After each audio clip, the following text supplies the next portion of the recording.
Hey guys, so I was working for T-Mobile for about like 1.5 years, and in this video I'm going to show you what you can actually do if your T-Mobile cellular data is not working for your iPhone.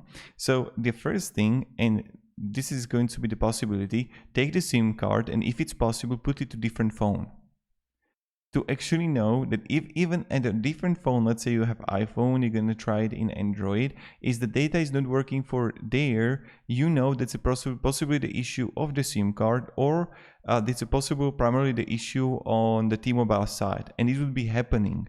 So if that's the case, that is working on Samsung but it's not working on an iPhone, therefore there needs to be something done with the settings on iPhone, and you can try multiple things. So if you don't have the turn off data for particular apps, you can just turn off the data on and off. Also just look on possible ways like why the data is not working for your iPhone regards not just T-Mobile but everything.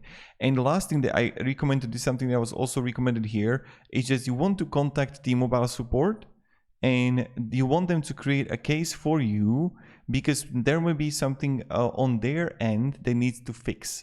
And this would be happening, like sometimes it would happen when I was working for T-Mobile. And I just want to make this quick video. Maybe it's going to be helpful, maybe not, but I hope at least I gave a little bit of value. So have a great day and goodbye.